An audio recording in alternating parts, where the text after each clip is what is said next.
जैसा कि हम पिछले कुछ दिनों से अंकगणित के उस चैप्टर को देखते आ रहे हैं, time and work and pipe and sister.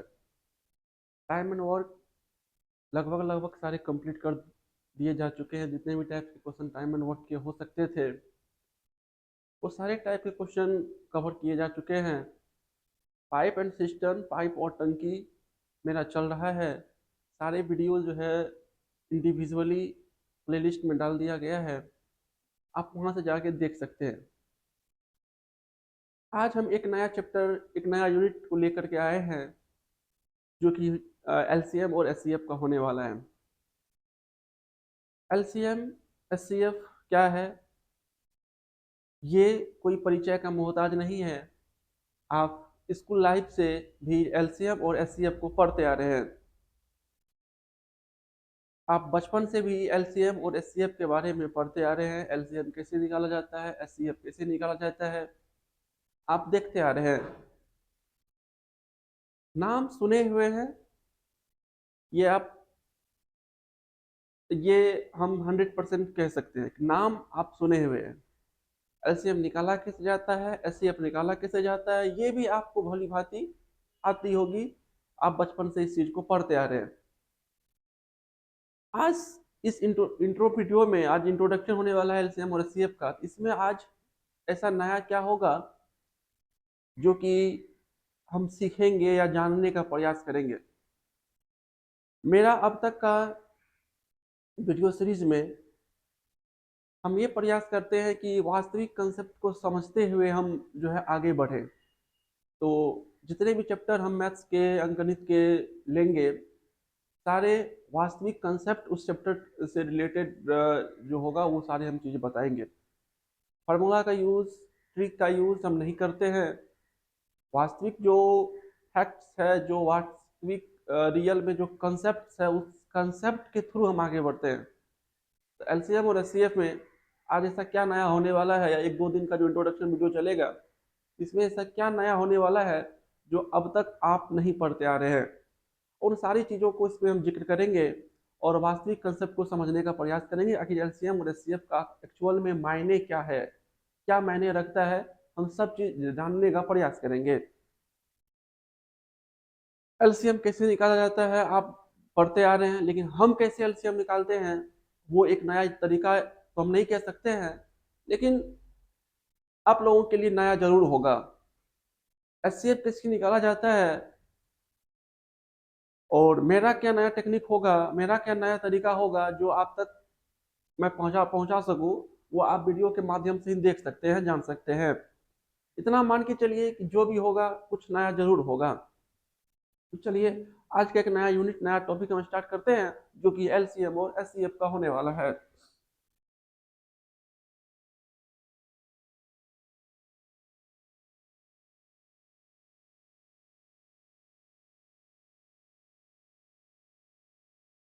एक गणित में बेहतरीन सा एक चैप्टर देखने को मिलता है, एलसीएम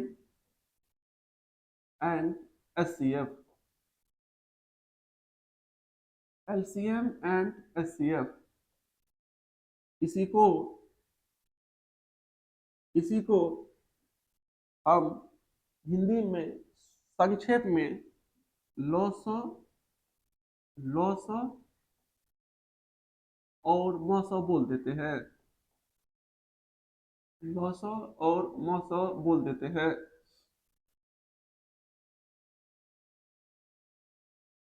आखिर क्या है लॉसो और मौसो का मतलब, क्या ये अर्थ अपने में संयोजित, अपने में ये इंक्लूड किए हुए हैं, हम सारे चीजों को समझने का प्रयास करेंगे।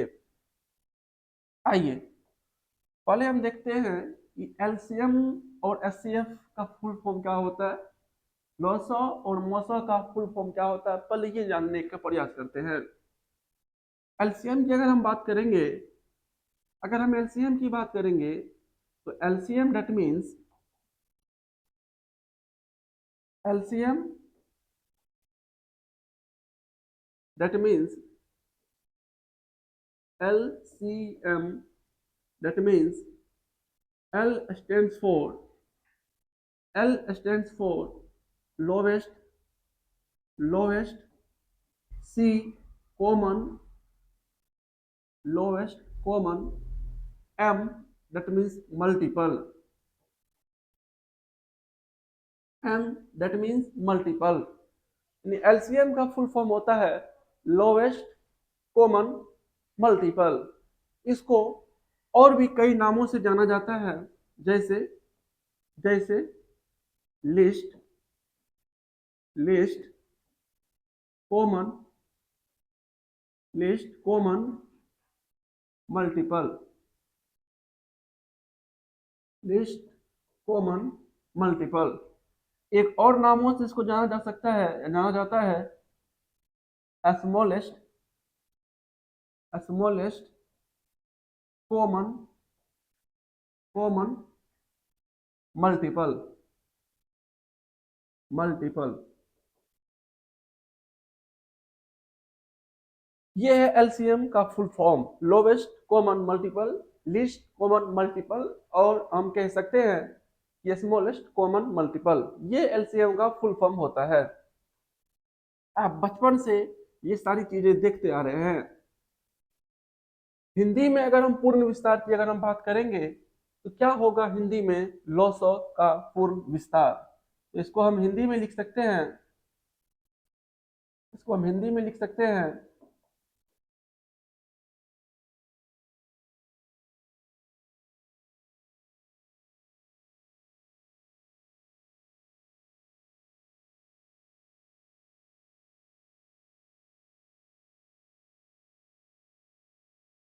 लघुत्तम, लघुत्तम। सौ का फुल फॉर्म होता है समापवर्तीय, समापवर्तीय। यानी हिंदी में हम कह सकते हैं लघुत्तम समापवर्तीय। अब एलसीएम का जो डेफिनेशन होता है, या हम ये कह सकते हैं कि लॉसा का जो डेफिनेशन होता है वो उसके उसके फुल फॉर्म में ही इंक्लूड है। अगर आप एलसीएम को समझना है, एलसीएम के डेफिनेशन को समझना है, तो आप इसके पूर्ण फॉर्म से, इसका जो पूरा रूप लिखा हुआ है इस तरह से जो स्टैंडिंग फॉर्म में लिखा हुआ है, इसके नाम से आप एलसीएम का पूरा डेफिनेशन आप समझ सकते हैं। तो इसके डेफिनेशन पर हम आएंगे, लेकिन सबसे पहले हम ये समझने का प्रयास करेंगे कि एलसीएम क्या है। यानी एलसीएम में जो टर्म यूज किए गए हैं, जैसे लोवेस्ट कॉमन मल्टीपल, आखिर ये तीनों वर्ड्स की क्या मीनिंग है, उन मीनिंग को हम समझने का प्रयास करेंगे। लघुत्तम का मतलब क्या होता है, समापवर्त का मतलब क्या होता है, इनके मीनिंग को हम पहले समझने का प्रयास करेंगे। उसके बाद हम एलसीएम की एक्चुअल डेफिनेशन को समझने का प्रयास करेंगे। एलसीएम और एचसीएफ के जो क्वेश्चन आते होंगे, कहीं न कहीं कठिनाइयों का सामना करना पड़ जाता होगा। वो इसीलिए क्योंकि एलसीएम के एक्चुअल मीनिंग को हम नहीं समझ पाते हैं कि एक्चुअल में एलसीएम का फुल फॉर्म क्या है। फुल फॉर्म तो समझ जाते हैं, लेकिन ये कहना क्या चाह रहा है, कहीं न कहीं इससे हम पीछे रह जाते हैं, नहीं समझ पाते इस चीज को। तो हम सारे सारे टर्म्स को सारे टर्म्स को डिस्क्राइब करते हुए हम एलसीएम की डेफिनेशन तक पहुंचेंगे। उसके बाद इसमें जो भी क्वेश्चन करेंगे, सारे क्वेश्चन बहुत ही आसानी से किया जा सकता है एलसीएम और एचसीएफ के, अगर आप इसके टर्मिनोलॉजी को अच्छे से समझ पा रहे हैं तब। तो ये इसका फुल फॉर्म होता है। आइए एक नया चीज है, अगले स्लाइड में लेते हैं एचसीएफ। अब एचसीएफ क्या है, एचसीएफ का फुल फॉर्म क्या होता है, इसको हम समझने का प्रयास करते हैं। एचसीएफ की अगर हम बात करेंगे तो एचसीएफ को एक और नाम से जाना जाता है, जो कि मेरा होता है जीसीडी। एलसीएम एचसीएफ को हम एक अदर नेम जीसीडी से भी जानते हैं। अब क्या है एचसीएफ का फुल फॉर्म, तो आइए देखने का प्रयास करते हैं। HCF, HCF, H stands for highest, highest. C that means common, common. Common, F that means factor, factor, H highest, C common, F factor. यानी एचसीएफ का फुल फॉर्म होता है हाईएस्ट कॉमन फैक्टर। इसका एक और अदर नाम भी है जिसको हम जीसीडी के नाम से जानते हैं, जीसीडी के नाम से जानते हैं। What do you mean? GCD का मतलब, तो बोलेंगे जी का मतलब greatest, greatest, C that means common, greatest common, D मतलब divisor, D that means divisor, D that means divisor. ये होता है एचसीएफ, या हम ये कह सकते हैं जीसीडी का फुल फॉर्म। ना इसका हिंदी में अगर आप देखेंगे तो इसके हिंदी में मीनिंग क्या निकल करके आते हैं, तो आप देखेंगे एचसीएफ को हम हिंदी में संक्षेप में मौसो बोल देते हैं। यानी हम ये कह सकते हैं कि मौसो, इसका फुल फॉर्म अगर हम यहाँ पर लिखना चाहे तो मौसो को लिखा जा सकता है महत्तम, महत्तम, और सौ डेट मीन समापवर्तक, समापवर्तक, मौसो डेट मीन्स महत्तम समावर्तक। इसका डेफिनेशन इसके नाम में ही छुपा हुआ है। अगर इसके डेफिनेशन पर आएंगे तो इसका डेफिनेशन इसके नाम में ही छुपा हुआ है, लेकिन इसके डेफिनेशन को समझने से पहले आपको समझना पड़ेगा कि फैक्टर क्या है, कॉमन का क्या मतलब होता है, और हाईएस्ट का मतलब क्या समझते हैं। जीसीडी ग्रेटेस्ट क्या होता है, कॉमन क्या है, और डिवीजर क्या होता है। अगर हिंदी में समझने का प्रयास करेंगे तो महत्तम क्या है और समापवर्तक का एक्चुअल में मीनिंग क्या है, समापवर्तक क्या होता है, समापवर्तक से आप क्या समझते हैं, ये चीज को पहले आपको समझना पड़ेगा। तो कहने का मतलब अभी हम डेफिनेशन पे नहीं आकर के इनके शब्दों पे पहले आते हैं, इनके वर्ड्स पे पहले आते हैं, ये वर्ड्स आखिर में क्या मीनिंग रखता है। अगर आप इस वर्ड्स की मीनिंग को समझते हैं तो फिर एलसीएम एचसीएफ को समझने के लिए कुछ रह नहीं जाएगा। अब हम एलसीएम एचसीएफ में जो टर्मिनोलॉजीज यहाँ पे यूज हुआ है, इसमें जो टर्म्स यूज हुए हैं लोवेस्ट, कॉमन, मल्टीपल, इसके मीनिंग को अब समझने का प्रयास करते हैं। चलिए हम शुरुआत करते हैं एलसीएम, हम शुरुआत करते हैं एलसीएम से।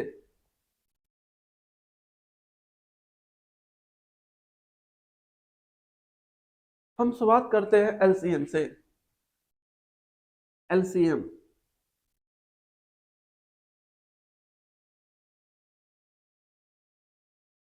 लीस्ट, या कह सकते हैं लोवेस्ट, लोवेस्ट, या आप कह सकते हैं स्मॉलेस्ट, स्मॉलेस्ट। सी आप कह सकते हैं कॉमन, और एम आप कह सकते हैं मल्टीपल, मल्टीपल। ये तीन टर्म्स आपको यहां पर दिखेंगे, ये तीन टर्म्स आपको दिखेंगे। एक टर्म्स आपको लिस्ट, सेकेंड टर्म आपको common, and third term is multiple. ये तीन चीजें आपको जो है यहां से दिखेंगे।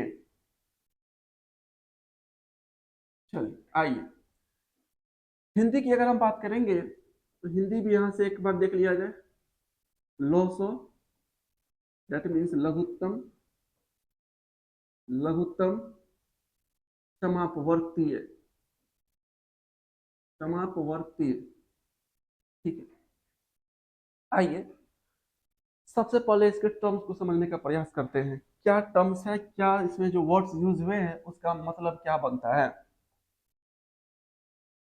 आप यहां से देख रहे होंगे, अगर इसका हम संधि विच्छेद करें समापवर्त का, तो आप ये कह सकते हैं सम जोड़ अपवर्तीय, अपवर्तीय, सम जोड़ अपवर्तीय। अब अपवर्त क्या होता है, फिर सम का मतलब समझेंगे, फिर लघुत्तम का मतलब समझेंगे। आइए, एक नया टर्म्स यहाँ पे यूज किया गया है, अपवर्त। ये अपवर्त क्या होता है इसको समझने की हम प्रयास करते हैं। अपवर्त्य, अपवर्त्य।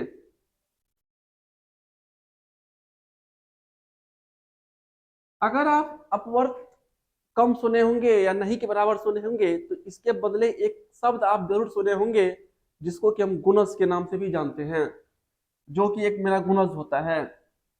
अगर आप अपवर्त नहीं सुने हैं या सुने भी होंगे, तो ज्यादा जो प्रचलन में जो वर्ड्स है, जो शब्द इस्तेमाल होते हैं, आप गुणज तो जरूर सुने होंगे। यानी अपवर्त वही है जो गुणज होता है, आप इसको गुणज भी कह सकते हैं। तो हम ये मानकर के चलते हैं कि आप गुणज के बारे में जरूर सुने होंगे। यानी इसको इंग्लिश की अगर हम बात करेंगे, तो हम ये कह सकते हैं कि मल्टीपल के बारे में तो आप जरूर सुने ही होंगे। मल्टीपल, अपवर्त वही है जो गुणज है, गुणज वही है जो मल्टीपल है। अब ये मल्टीपल क्या होता है, यानी गुणज क्या होता है? अगर अगर हम पांच की गुणज की बात करें, एग्जाम्पल से समझते हैं चीजों को। मेरा प्रयास रहता है चीजों को एग्जाम्पल से समझा जाए। डेफिनेशन किताब में भी लिखी हुई है, डेफिनेशन आप वहां से भी देख सकते हैं। वैसे हम डेफिनेशन यहाँ भी लिखाएंगे, लेकिन मेरा मेरा मकसद ये होता है कि चीजों को एग्जाम्पल के माध्यम से समझने का प्रयास किया जाए। चीजों को एग्जाम्पल के माध्यम से अगर समझने का प्रयास करेंगे, हम ये कह सकते हैं कि उस चीजों को आप कभी भूल नहीं पाएंगे। तो हम कई सारे एग्जाम्पल को लेंगे और कई सारे एग्जाम्पल के माध्यम से चीजों को समझने का हम प्रयास करते हैं और समझाने का प्रयास भी करते हैं। आप पिछले दो वीडियो के माध्यम से देखते आ रहे होंगे कि जो भी कॉन्सेप्ट को बताया गया था टाइम एंड वर्क के या पाइप एंड सिस्टम के, वो एग्जाम्पल के माध्यम से हम समझाने का प्रयास किए थे। आप एग्जाम्पल के माध्यम से अगर समझते हैं, तो एक नई तरीके से हम ये कह सकते हैं कि आप में सोचने समझने की क्षमता विकसित होती है, और आप क्वेश्चन के तह तक जानने, अगर तह तक जाते हैं, तो हम ये नहीं समझते कि आपको कोई परेशानी होगी। यानी कि अगर क्वेश्चन कितना भी डेप्थ में अगर पूछा हो, कितने भी डेप्थ में जाके अगर क्वेश्चन को किया जाए, तो आप हम ये कह सकते हैं कि एक अच्छे समझ के साथ हम उस कॉन्सेप्ट को समझ सकते हैं, और उसके डेप्थ को समझते हुए हम आंसर तक पहुंच सकते हैं। तो मेरा यहाँ मकसद होगा कि एग्जाम्पल के माध्यम से इन चीजों को समझना समझाया जाए। हम एक्चुअल डेफिनेशन पे बाद में आएंगे, पहले एग्जाम्पल के माध्यम से इन चीजों को समझने का प्रयास करते हैं। अब ये अपवर्त क्या है, गुणज से एग्जाम्पल के माध्यम से समझिए। अगर हम बोलेंगे कि पांच का गुणज बताइए या पांच का अपवर्त बताइए, तो हम ये कहेंगे कि पांच का अपवर्त या गुणज होगा 5, 10, 15, 20, 25, 30, अनंत तक। मल्टीपल में एक चीज आप देखते होंगे, मल्टीपल मल्टीप्लाई, मल्टीपल यानी मल्टीप्लाई, यानी आप मल्टीप्लाई करते चले जाइए, यानी आप गुना करते चले जाइए। गुणज multiple, multiple multiply, multiple multiply, यानी आप नंबर का गुना करते चले जाइए। जो नंबर आएगा वो दिए गए नंबर का, जिसका हम निकाल रहे हैं, उसका वो मल्टीपल होगा। मल्टीपल मल्टीप्लाई, मल्टीप्लाई करते चले जाइए। अगर हम बोलेंगे 15 का मल्टीपल बताइए, 15 का मल्टीपल बताइए, 15 का गुणज बताइए, तो आप क्या बोलेंगे? आप बोलेंगे 15, 30, 45, 60, 75, 90, 105, अनंत तक। कहां तक इससे गुणज होंगे? तो हम बोलेंगे अनंत तक। अब गुना करते चले जाइए, अनंत तक गुणज होंगे इसके। आगे अगर हम बोलेंगे कि 25 का गुणज बताइए, तो क्या बोलेंगे आप? 25 का अपवर्त बताइए, 25 का गुणज बताइए। तो हम ये कहेंगे 25, 50, 75, 100, 125, 150, 175, डैश डैश डैश, 200, 225, इस अनंत तक। अगर 7 का गुणज की बात करेंगे, आप ये समझिए मल्टीपल करना है, मल्टीप्लाई करना है, गुना करना है नंबर का 7 के साथ। तो हम ये कहेंगे 7, 14, 21, 28, 35, 42 अनंत तक। अगर हम 10 की गुणज की बात करेंगे तो 10 का गुणज क्या होगा, बोलेंगे 10, 20, 30, 40, 50 अनंत तक। अगर 12 की गुणज की बात करेंगे, इस तरह से किसी भी नंबर का अगर गुणज निकलना होगा तो आपको गुना करके इंटीजर में लिखते ले जाइए। बोलेंगे 12, 24, 36, 48, 60, 72, 10। ये है गुणज, ये होता है नंबर का गुणज। 25 का गुणज, तो 25 का आप गुना करते जाइए, 25 का टेबल आप पढ़ लीजिए। 25 गुना 1 25, 25 गुना 2 50, 25 गुना 3 75, 25 गुना 4 100, 25 गुना 5 125, 25 गुना 6 150, इस तरह से अनंत तक। 7 गुना 7 का टेबल पढ़ लीजिए। 7 गुना 1 7, 7 गुना 2 14, 7 गुना 3 21, 7 गुना 4 28, 7 गुना 5 35, 7 गुना 6 42। इसी तरह से आप गुणज निकाल सकते हैं। 5 गुणज, 5 का टेबल पढ़िए। 5 10 15 20 25 30। 15 का गुणज, 15 का टेबल पढ़ लीजिए। 15 30 45 60 75 90 105, इस तरह से आगे। तो आप यहां से एक चीज देख रहे होंगे, किसी भी संख्या का, चाहे आप 5 ले, 15 ले, 10 ले, 7 ले, 18 ले, 19 ले, 17 ले, जो भी ले, किसी भी संख्या का गुणज वे सभी संख्याएं होती है, किसी भी संख्या का गुणज, किसी भी संख्या का मल्टीपल, किसी भी संख्या का अपवर्ग, वे सभी संख्याएं होती है जो उस संख्या से पूरी तरह विभाजित होती है। आप शब्दों पे ध्यान देंगे, हम कहना क्या चाह रहे हैं, किसी भी संख्या का, किसी भी संख्या का गुणज वे सभी संख्याएं होती है, वे सभी संख्याएं होती है जो जो दी गई संख्या से पूरी तरह विभाजित होती है। आप इन सभी संख्याओं को अगर आप देखेंगे तो ये 5 से पूरी तरह विभाज्य होगी। 15 का गुणज की अगर हम बात करेंगे तो 15 का गुणज, इसका मतलब 15 वे सभी संख्याएं, वे सभी संख्याएं जो 15 से पूरी तरह विभाजित होती हो, जो 15 से पूरी तरह विभाजित होती हो, जो 15 से पूरी तरह विभाजित होती हो, ये सभी संख्याएं 15 का गुणज कहलाएगी। ये सभी संख्याएं 15 का गुणज कहलाएगी। यानी अगर आप इस सभी संख्याओं को देखेंगे तो ये सभी संख्याएं 15 से विभाजित हो रही है। फिर से गुणज क्या है, किसी भी संख्या का, किसी भी संख्या का, किसी भी संख्या का गुणज वैसी संख्याएं होती है, किसी भी संख्या का गुणज वैसी संख्याएं होती है जिससे, जिससे या जो दी गई संख्याओं को विभाजित करती है, दी गई संख्या को विभाजित करती है। एलसीएम और एचसीएफ की डेफिनेशन में एक थोड़ा सा अंतर आता है शब्दों का। बाद में आपको डेफिनेशन एक जैसे ही दिखेंगे, एक थोड़ा सा माइनर सा डिफरेंस है, वो डिफरेंस हम समझाने का प्रयास करेंगे।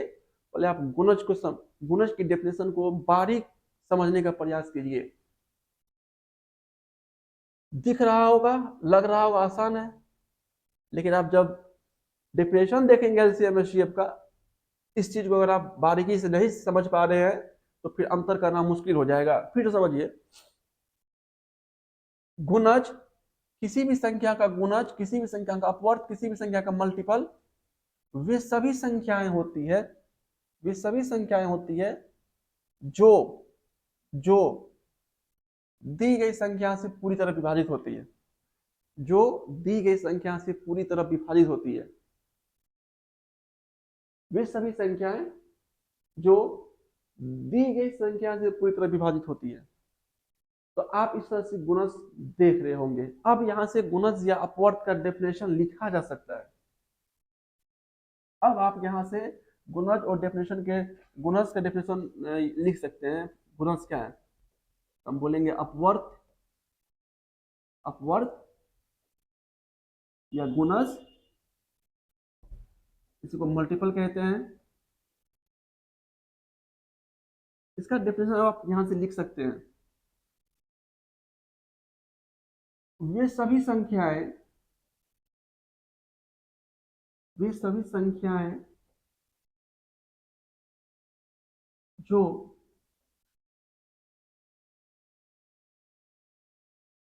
दी गई, जो दी गई संख्या से पूर्णतः विभाज्य होती है, पूर्णतः विभाज्य होती है।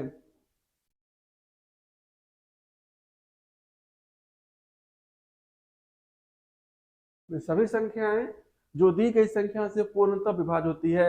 एग्जाम्पल आप पीछे देख रहे हैं, 10 का गुणज, तो 10 से जितनी भी संख्याएं पूरी तरह विभाजित होगी वो सभी 10 का गुणज होगा। 7 का गुणज, तो 7 से जितनी भी संख्याएं विभाज्य होगी वो सभी 7 का गुणज होगा। तो हम ये कह सकते हैं जो गुणज होगा वो दी गई संख्या से, दी गई संख्या से, दी गई संख्या से। इसमें आप की पॉइंट लिख लीजिए। आप यहाँ पर की पॉइंट नोट करके लिखिए। की पॉइंट, यहाँ पे क्या ध्यान रखने वाली बात है? की पॉइंट ध्यान रखने वाली क्या बात है? की पॉइंट के रूप में आप यहाँ पर नोट करेंगे, दी गई संख्या से विभाज्य, दी गई संख्या से विभाज्य।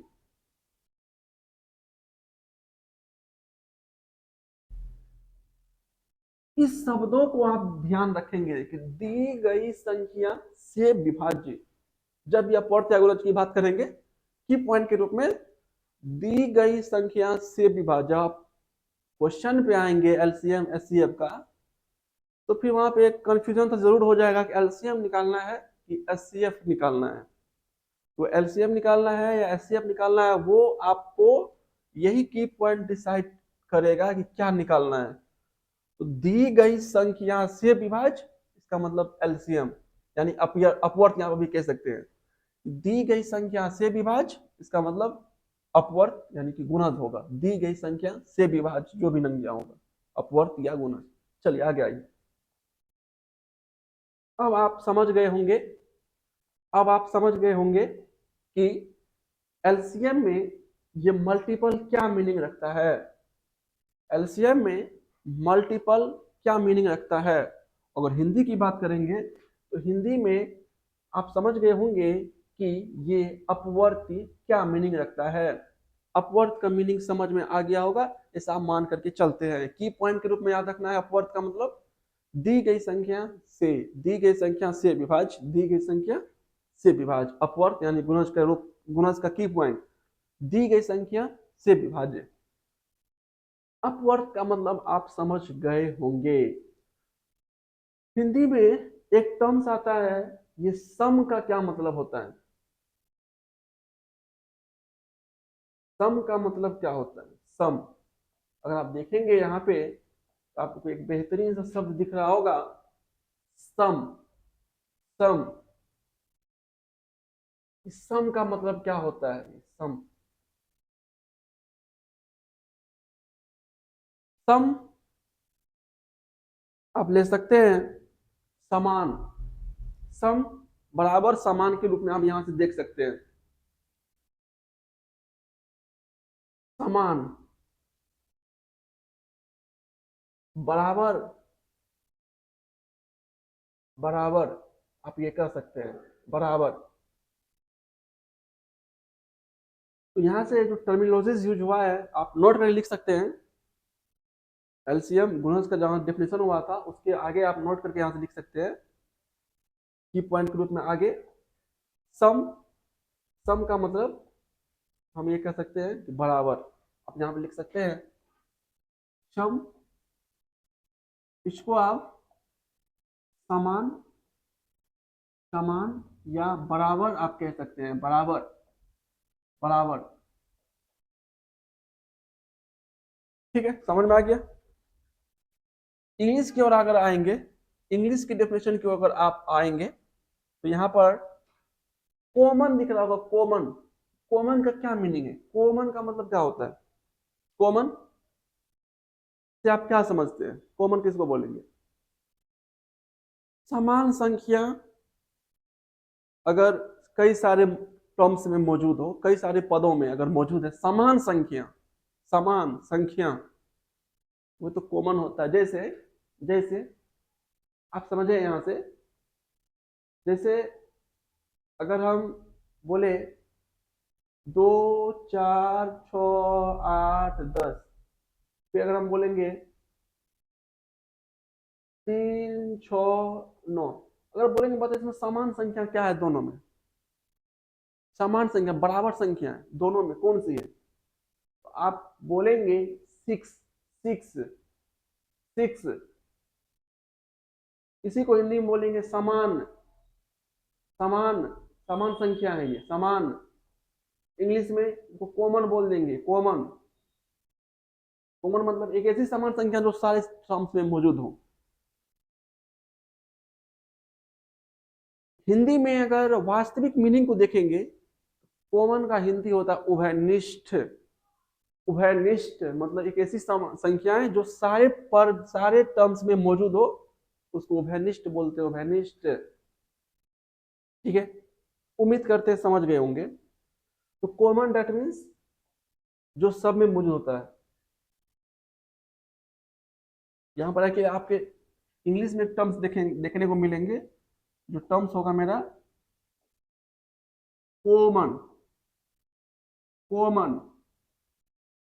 जो हिंदी में मीनिंग है वही यहाँ भी मीनिंग है। इसको हिंदी में उभयनिष्ठ बोलते हैं, मैथ्स की दुनिया में इसका एक नाम दिया था उभयनिष्ठ, उभयनिष्ठ।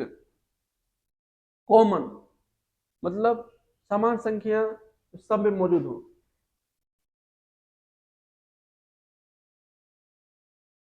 समान संख्या, समान संख्या जो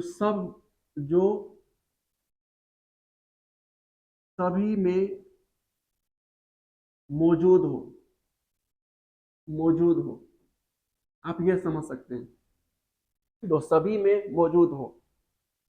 जैसे एग्जाम्पल के माध्यम से अगर ले, 5, जब 5 का हम फैक्टर ले लेते हैं, समझेंगे क्या होता है अभी। आप ओपेनिस्ट को समझिए, 5, 10, 15, 20, 25। ठीक है, अगर आप 10 लेंगे तो 10 को हम लिख सकते हैं फैक्टर ग्रुप में। आगे हम देखेंगे वैसे, या हम इसको अभी मल्टीपल ले रहे हैं, देखेंगे 10, 20, 30, 40। बोलेंगे ऐसा क्या आपको दिख रहा है समान? तो आप बोलेंगे 5 और 10 के गुणज में, 5 और 10 के गुणज में हमको जो समान दिख रहा है वो समान नंबर, यानी हम ये कह सकते हैं कि जो कॉमन नंबर है वो 10 है, 10। वो क्या है? 10 है। यही 10 हो जाएगा उभयनिष्ठ यानी कॉमन। इसी गुणज में जो कॉमन नंबर आपको दिखेगा यही 10 होगा।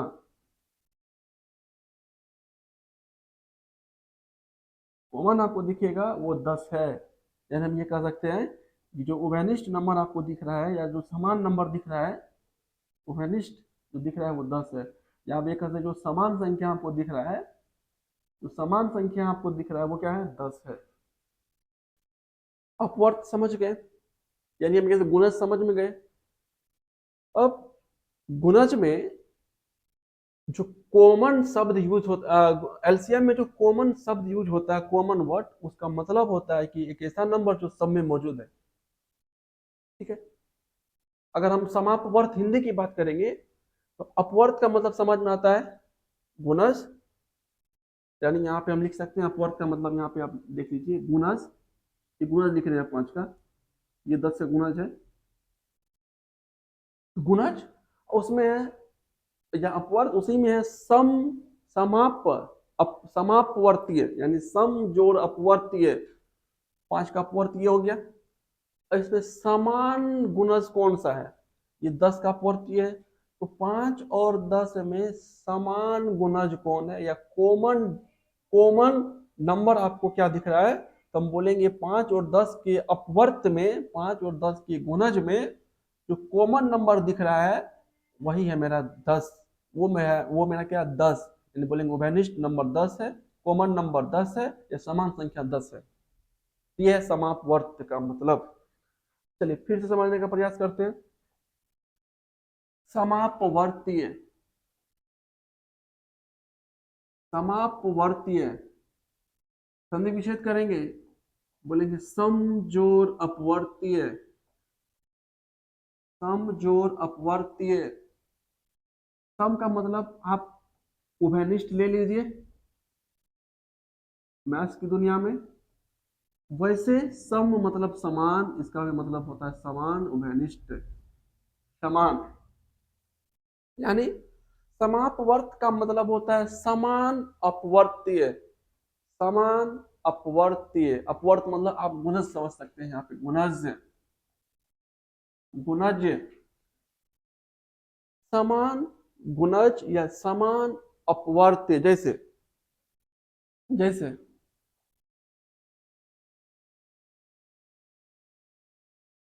25 का अपवर्त्य या गुणज क्या होगा? बोलेंगे होगा 25, 50, 75, 100 डैश डैश डैश। अब एक नंबर है जिसमें आप समान क्या निकालेंगे? समान नहीं होगा। समान होगा जब और भी नंबर दिए हो, जैसे मान लेते हैं कि और नंबर है 5 का अपवर्त, इसलिए 5 का अपवर्त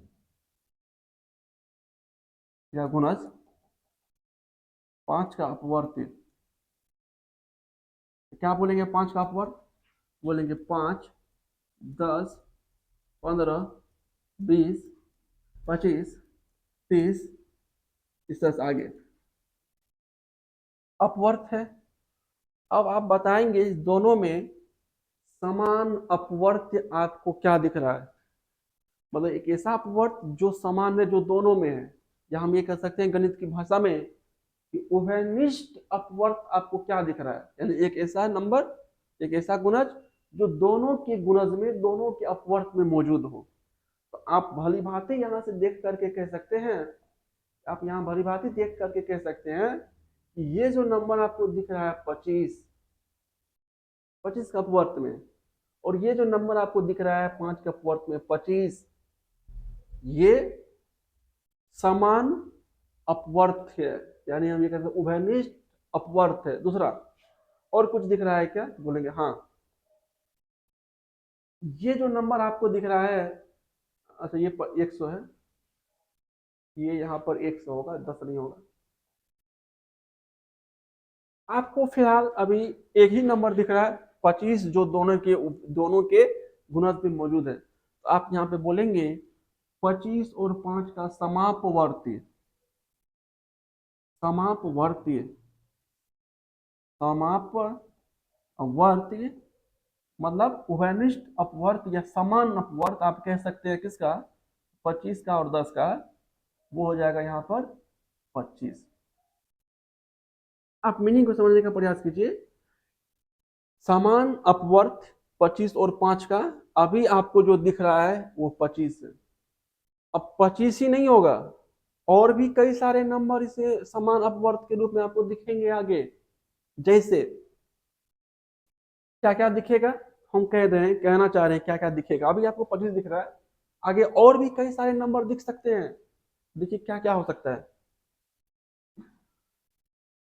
25 के मल्टीपल में चलिए, क्योंकि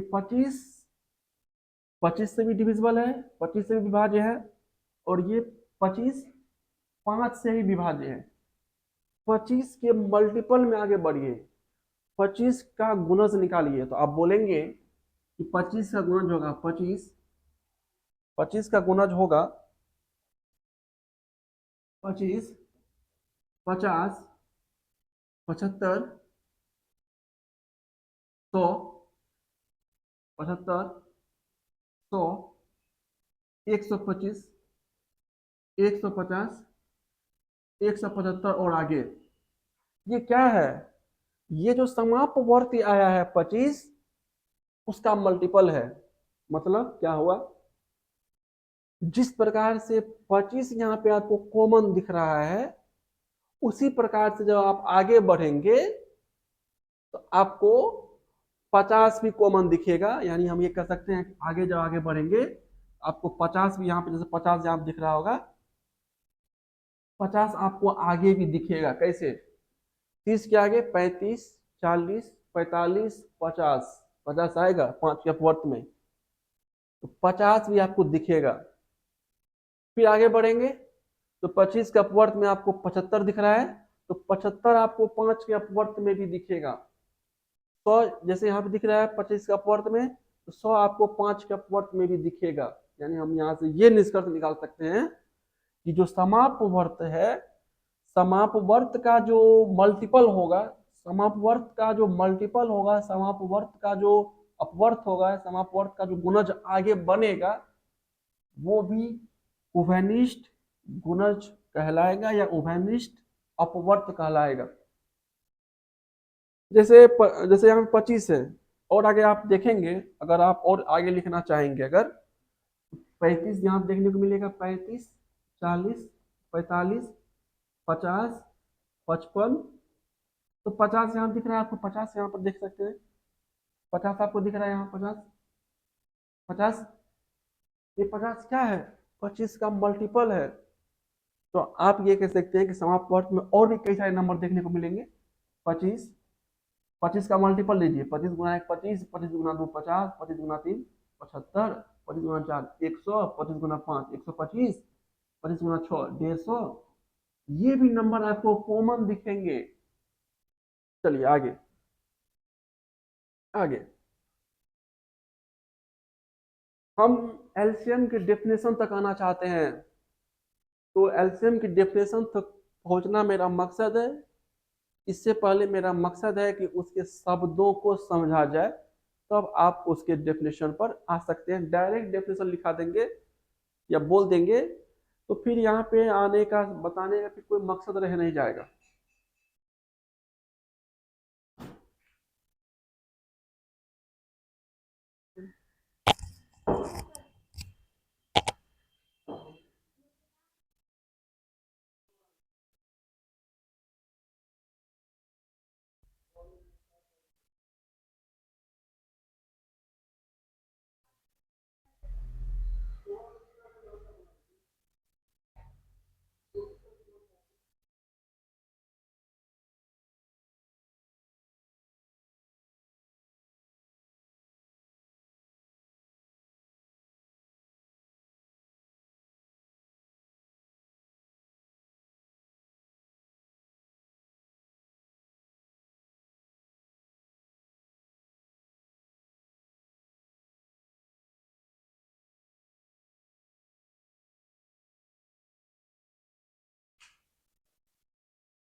चलिए और कुछ एग्जाम्पल के माध्यम से समझने का प्रयास करते हैं। जैसे चार का, जैसे जैसे 4 का अपवर्त की अगर हम बात करेंगे, बताइए क्या होगा? 4 का अपवर्त हम बोलेंगे, 4 का अपवर्त होगा 4, 8, 12, 4 का गुना लिखिए ना, 4 का टेबल पढ़ लीजिए ना, हो गया 16, 20, 24, 28, 32, ठीक है, कुछ नहीं, 16, 20, 24, 28, 32, 36, इस तरह से अनंत तक आप लिख सकते हैं। उसके बाद अगर हम 3 का अपवर्त लिखें, 3 का अपवर्त लिखें, आप क्या बोलेंगे? 3, 6, 9, 12, 15, 18, 21, 24, 27, 30, 31 बोलेंगे। बताइए समापवर्त, ये तो हो गया अपवर्त। समापवर्त मतलब समान अपवर्त इसमें कौन सा है 4 और 3 का? समापवर्तीय 4 और 3 का बताइए। आपको जो अभी दिख रहा होगा वही तो आप बताएंगे। आपको जो यहाँ पे दिख रहा होगा वही तो आप बताएंगे। 12, 12 बोलेंगे हाँ, इसका अपवर्त 12 हो सकता है। और क्या आपको 24 दिख रहा है? क्या आपको यहाँ पे 24 दिख रहा है? 24 समान अपवर्त में बोलेंगे हाँ 24। और आप आगे जब बढ़ेंगे इसी तरह से तो 36 है। और आगे जहाँ बढ़ेंगे 3 का अपवर्त में आपको 33 दिखेगा। आगे हम लिख दे रहे हैं 33 दिखेगा।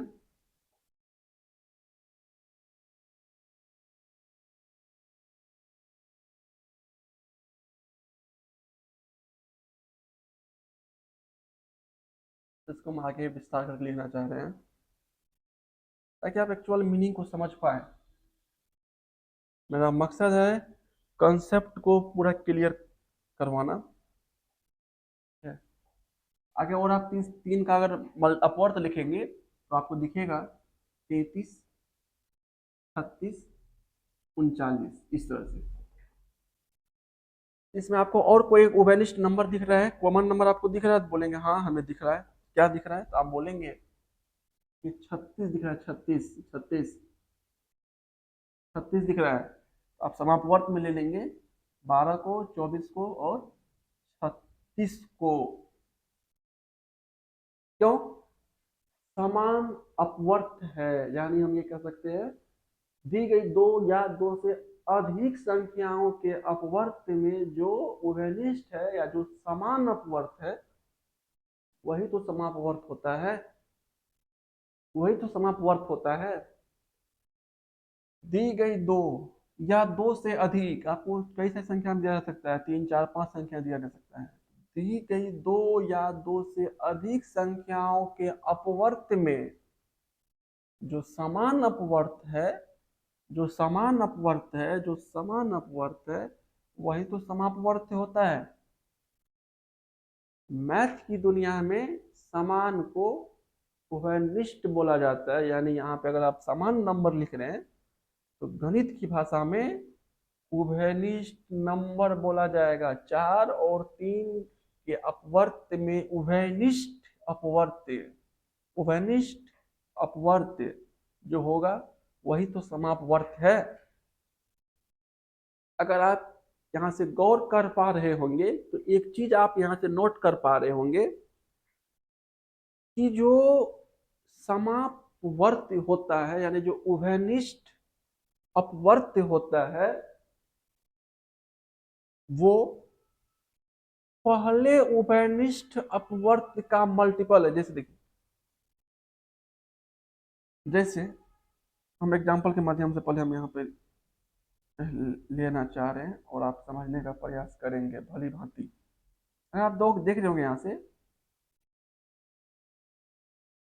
जैसे ये जो 24 है, 24 ये जो 24 आपको दिख रहा है, ये 24, ये 24 आपको दिख रहा है, ये 12 का गुणज है।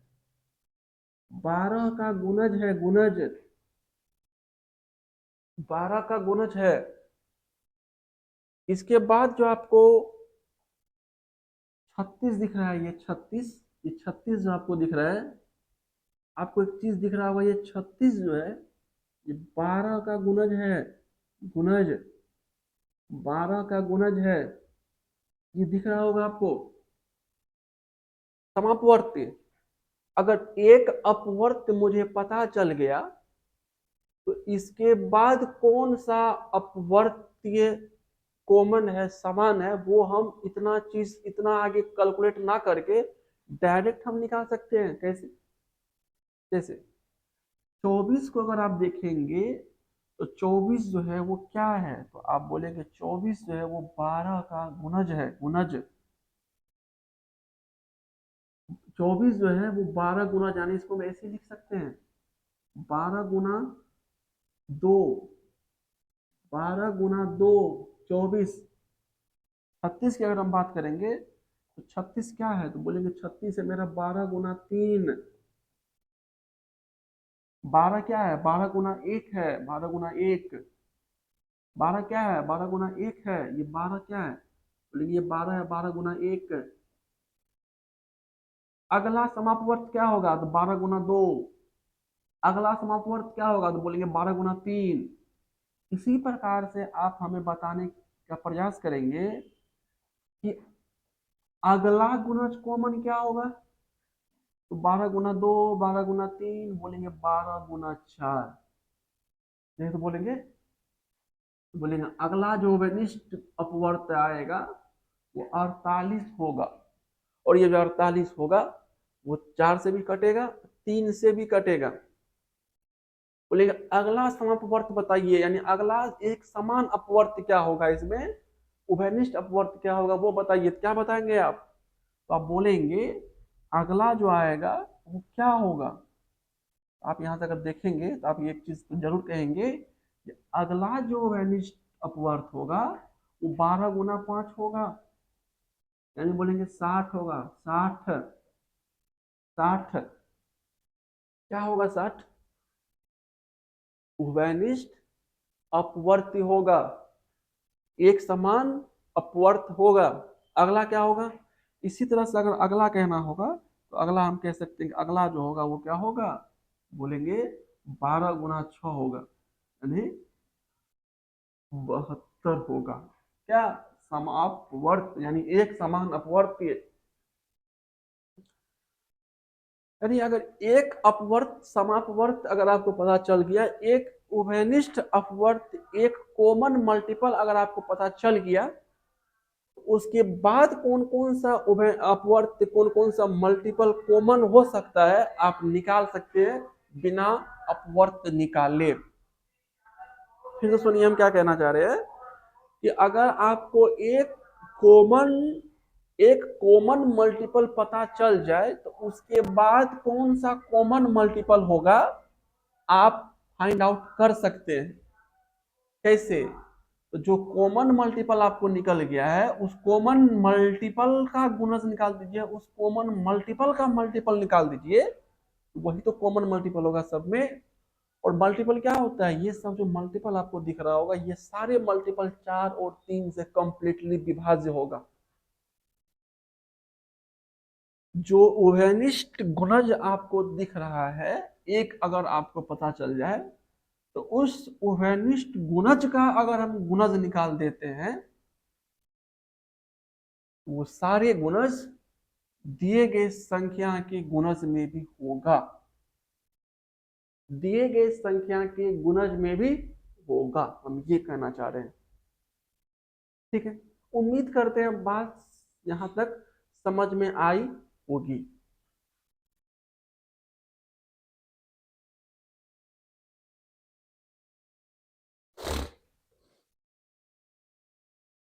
ठीक है, समझ में आ गया। अब उम्मीद करते हैं मल्टीपल समझ गए हैं, कॉमन यानी कि उभयनिष्ठ क्या होता है वो समझ में आ गया, कॉमन मल्टीपल समझ में आ गया होगा। यही इसी को बोला जाता है इंग्लिश में कॉमन मल्टीपल। इसी को इंग्लिश में इसी को इंग्लिश में बोला जाता है कॉमन मल्टीपल। इसी समापवर्त को इंग्लिश में बोला जाता है common common multiple, common multiple, common multiple. अगर यहाँ तक बात समझ में आ गई है तो आप कमेंट बॉक्स में कमेंट जरूर करेंगे कि हाँ हमें यहाँ तक बात समझ में आई।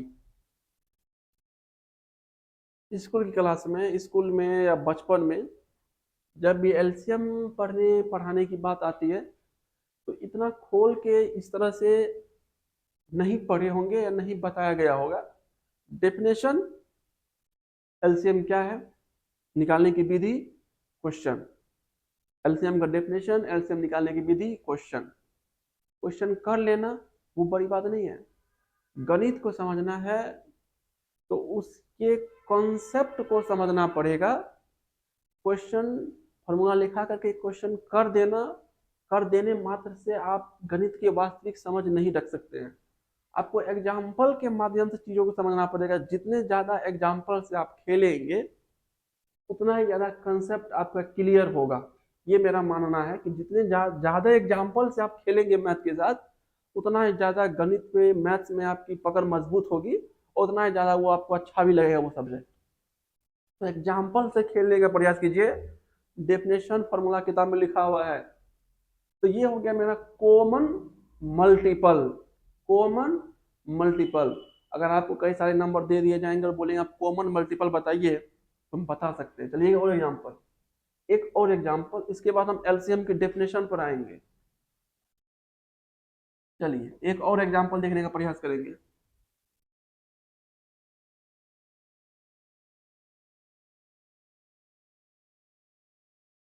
जैसे 15 का गुणज बताइए। इसी को मल्टीपल बोलते हैं। बोलेंगे 15, 30, 45, 60, 75, 90, 105, 120, आगे और भी कई सारा। ठीक है। और अगर हम यहाँ पर ले लें,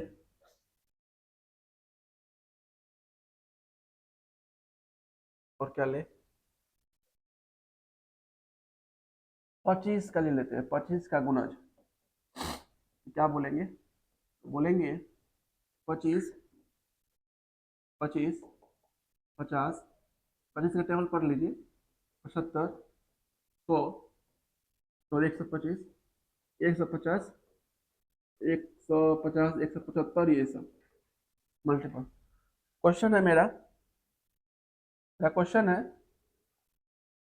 उभयनिष्ठ गुणज बताइए। उभयनिष्ठ गुणज बताइए। या हिंदी में अगर हम बात करेंगे तो आप हमें, हिंदी तो अब अगर इंग्लिश बात करेंगे तो बोलेंगे इसका हिंदी होगा कॉमन, कॉमन मल्टीपल बताइए। मल्टीपल बताइए। अब क्या बताएंगे, जैसा आप बताने का प्रयास करेंगे। तो कॉमन मतलब जो हमको दिख रहा है, कॉमन गुणज, उभयनिष्ठ गुणज में हमको आप जो दिख रहा है वो आप लिखिए। क्या क्या दिख रहा है? अगर आप गौर करेंगे तो आपको दिख रहा होगा क्या, यहाँ देखने का प्रयास करेंगे। कुछ दिख रहा है? बताइए। तो बोलेंगे एक चीज हमें दिख रहा है, 75, 75। और तो आगे आपको नहीं दिख रहा है? बोलेंगे नहीं। बोलेंगे उभयनिष्ठ गुणज होगा 75, यानी कॉमन मल्टीपल होगा 75। क्या 75 ही कॉमन हो सकता है? ये और भी कई नंबर, तो हम बोलेंगे और भी कई सारे नंबर कॉमन हो सकता है। एग्जाम्पल आइए पीछे। क्या 12 ही आपको कॉमन दिख रहा था? क्या आप बोलेंगे नहीं, आगे और कई सारे नंबर कॉमन हो सकते हैं। आगे की जो संख्याएं कॉमन होंगी वो कैसे पता चलेगा? तो पहला अगर आपको कॉमन मल्टीपल अगर दिख गया है तो उसका आप मल्टीपल निकाल दीजिए। 12 का आप मल्टीपल निकालिए, यानी 12 का मल्टीपल मतलब 12 का गुना। मल्टीपल का मतलब सीधा सा आप समझेंगे मल्टीप्लाई। 12 का मल्टीप्लाई नंबर के साथ कीजिए। तो 12 गुना 1 12, 12 गुना 2 24, 12 गुना 3 12 गुना 3 36, 12 गुना 4 48, 12 गुना 5 60। यानी एक अपवर्त अगर पता चल गया तो उस अपवर्त में 1 2 3 4 5 इन सभी नंबर से गुना करते चले जाइए तो आप अगला कॉमन नंबर आप निकाल सकते हैं। बताइए 75 के आगे और कौन सा उभयनिष्ठ मल्टीपल हो सकता है? बोलेंगे 75 के आगे जो होगा वो होगा 75 गुना 2। तो क्या होगा? बोलेंगे होगा 150। क्या होगा? 150। आगे 150 का मल्टीपल ले लीजिए, 150 का मल्टीपल जो है वो भी होगा या 75 का 75 गुना 1, 75 गुना 2, 75 गुना 3, बोलेंगे 75 गुना 3 कितना होता है, बोलेंगे 15, 22, 225, 225। इस तरह से ये कॉमन होगा, यानी 75 आपको दिख रहा है। इसी तरह से जब आप आगे बढ़ेंगे तो आपको एक नंबर 150 दिखेगा, यहाँ पर 150 दिख रहा है, इसमें भी आपको 150 दिखेगा जो कि कॉमन होगा, यानी कॉमन मल्टीपल होगा। फिर आगे जब आप बढ़ेंगे तो 225 आपको यहाँ दिखेगा, आगे इसमें भी आपको 225 दिखेगा। यही होता है कॉमन मल्टीपल, यानी कॉमन मल्टीपल में आपको दिखेगा 75, 150, 225, 75, 150, 225। और भी आगे दिख सकता है, और भी आपको आगे दिख सकता है नंबर 150 का जो मल्टीपल होगा, 150 का जो मल्टीपल होगा वो भी आपको कॉमन मल्टीपल के तौर पर दोनों में देखने को मिलेगा। तो उम्मीद करते हैं कि कॉमन मल्टीपल तक बात स्पष्ट आप तक पहुंच चुकी होगी। चलिए आते हैं पहले स्लाइड पे जहां पे हम बात कर रहे थे इसका। अब हम ये मान करके चलते हैं, अब हम ये मान करके चलते हैं कि मल्टीपल का कंसेप्ट क्लियर है एंड कॉमन का मतलब समझ में आ गया होगा, और आपको इस दोनों का मतलब समझ में आ गया होगा, आपको इस दोनों का मतलब समझ में आ गया होगा, कॉमन मल्टीपल, इस दोनों का मतलब समझ में आ गया होगा। अब आपको एक शब्द यहां पर दिखेगा, एक शब्द आपको यहां पर भली भांति दिख रहा होगा, लोवेस्ट, लोवेस्ट या लिस्ट या स्मॉलेस्ट। अगर आप हिंदी मीनिंग की ओर जाएंगे तो इसका हिंदी मीनिंग होता है सबसे छोटा। लोएस्ट का हिंदी होता है सबसे छोटा, लिस्ट का हिंदी होता है सबसे छोटा, स्मॉलेस्ट का हिंदी होता है सबसे छोटा। सबसे छोटा क्या? सबसे छोटा कॉमन मल्टीपल एलसीएम कहलाता है। सबसे छोटा, सबसे छोटा कॉमन मल्टीपल यानी सबसे छोटा उभयनिष्ठ अपवर्तीय। एलसीएम का एक लाइन डेफिनेशन लिख सकते हैं, सबसे छोटा उभयनिष्ठ अपवर्त लघुत्तम समापवर्त कहलाता है। इंग्लिश में smallest common multiple is called LCM. चलिए डेफिनेशन तक तो आप जरूर आएंगे, यहाँ पे हम डेफिनेशन तक तो आएंगे। क्या है लॉसर का, हम जब यूज करेंगे तो लॉसर यूज करेंगे। लॉसर का क्या है परिभाषा, हम पढ़ सकते हैं। लोवेस्ट लघुत्तम मतलब होता है सबसे छोटा, सबसे छोटा, सबसे छोटा उभयनिष्ठ अपवर्त्य, उभयनिष्ठ अपवर्त्य, उभयनिष्ठ अपवर्त्य। अगर आप मीनिंग समझ गए होंगे तो डेफिनेशन आपको जरूर समझ में आ गया होगा। सबसे लघुत्तम क्या, सबसे छोटा। उभयनिष्ठ अपवर्त तो आप समझ ही पा रहे हैं कि दिए गए नंबर में जो कॉमन मल्टीपल होगा वही तो उभयनिष्ठ होगा। अब उस कॉमन मल्टीपल में जो सबसे छोटा मल्टीपल होगा उसी को बोला जाता है एलसीएम, यानी कि लघुत्तम समापवर्ती। चलिए आप देखेंगे एग्जांपल से। 4 और 3 का कॉमन मल्टीपल क्या दिख रहा था, बोलेंगे 12, 24, 36, 48, 60, 72 और आगे इसी तरह से। ठीक है, 4 और 3 का कॉमन मल्टीपल क्या दिख रहा था, बोलेंगे 12, 24, 36, 48, 60, 72। कॉमन मल्टीपल समझ में आ गया, यानी समापवर्त समझ में आ गया। अब है सबसे छोटा कॉमन मल्टीपल। तो इस कॉमन मल्टीपल में अगर आप देखेंगे तो सबसे छोटा मल्टीपल जो होगा, यानी सबसे छोटा यानी सबसे लिस्ट स्मॉलेस्ट या लोवेस्ट जो मल्टीपल होगा वो आपको 12 दिख रहा होगा। 12, इस 12 पे एक बार आप जो है नजर डालेंगे, 12 पे आप नजर डालेंगे एक बार, इस कॉमन मल्टीपल में जो सबसे छोटा मल्टीपल आपको दिख रहा है वो दिख रहा होगा 12। वो क्या दिख रहा है? 12। तो यहां से हम ये कह सकते हैं कि 12 जो है वो एलसीएम है। 12 जो है वो एलसीएम है किसका? तो बोलेंगे 3 और 4 का। 3 और 4 का, यानी हम क्या कह सकते हैं, एक चीज पता होना चाहिए, अपवर्त जो होता है या जो मल्टीपल होता है दी गई संख्या से विभाज्य होता है। यहाँ पे की पॉइंट करके लिखाए थे, आपको बोले थे की पॉइंट आप हमेशा ध्यान रखेंगे, की पॉइंट हमेशा ध्यान रखेंगे। अपवर्त की पॉइंट दी गई संख्या से विभाज्य, दी गई संख्या से विभाज्य, इस चीज को आप नहीं भूल जाना, भूलने का प्रयास नहीं करेंगे। तो आपको यहाँ पे दिख रहा होगा कि 12 जो है सबसे छोटा कॉमन मल्टीपल है।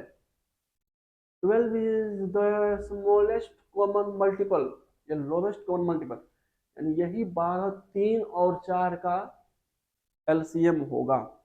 यानी हम ये कह सकते हैं कि ये 12 3 और 4 से विभाज्य है। जो मल्टीपल है, जो एलसीएम होता है, वो तो दी की संख्या से विभाज्य होगा। इसी प्रकार से आगे अगर आप देखेंगे, अगर आप आगे देखेंगे तो यहां से अगर आप आगे देखने का प्रयास करेंगे तो यहां से आपको दिख रहा होगा क्या? अच्छा, ये बताइए, इसमें अगर आप देखेंगे, इसमें बताइए सबसे छोटा कॉमन मल्टीपल तो आपको स्पष्ट दिख रहा होगा, स्पष्ट आपको दिख रहा होगा 75। आपको स्पष्ट दिख रहा होगा यहाँ पर 75 दिख रहा है क्या? कॉमन मल्टीपल तो कई सारे हैं, लेकिन इस कॉमन मल्टीपल में सबसे छोटा मल्टीपल क्या है? तो बोलेंगे 75। तो 75 इज एलसीएम ऑफ 15 एंड 25। सबसे छोटा कॉमन मल्टीपल जो होगा वही दी गई संख्या का एलसीएम होता है, और जो दी गई संख्या का एलसीएम होता है वो दी गई संख्या से विभाज्य होता है। जो एलसीएम जो गुणज होता है, गुणज मल्टीपल, वो दी गई संख्या से विभाज्य होता है। 15 और 25 से विभाज्य 75 और 75, 25 और 15 का एलसीएम होगा 75। कॉमन कई सारे होंगे, लेकिन जो उभयनिष्ठ कॉमन नंबर होगा वही होता है एलसीएम।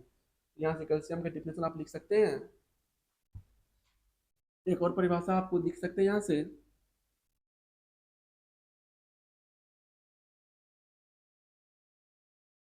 दी गई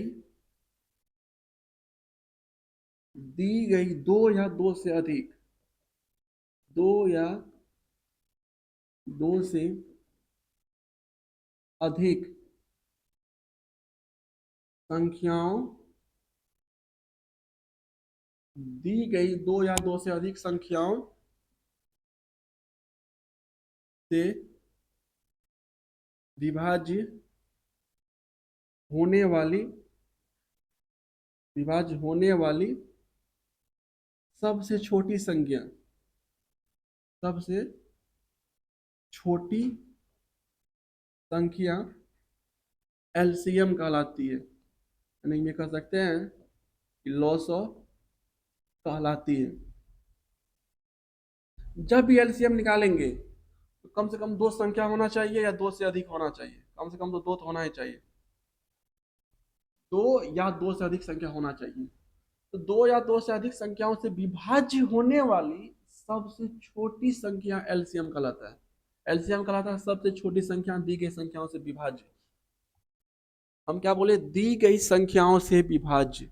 आप की पॉइंट यहाँ पे ध्यान रखेंगे, की पॉइंट कहाँ गया? आप देखेंगे यहाँ पर, दी गई संख्याओं से विभाज्य, दी गई संख्याओं से विभाज्य, वो मेरा क्या होता है? अपवर्ती। उम्मीद करते हैं ये परिभाषा आपको बुक में मिलेगी। दी गई दो या दो से अधिक संख्याओं से, दी गई संख्याओं से विभाज्य होने वाली सबसे छोटी संख्या एलसीएम कहलाती है। तो आज की क्लास हम यहीं पे समाप्त करेंगे, आज की क्लास हम यहीं पे समाप्त करेंगे। नेक्स्ट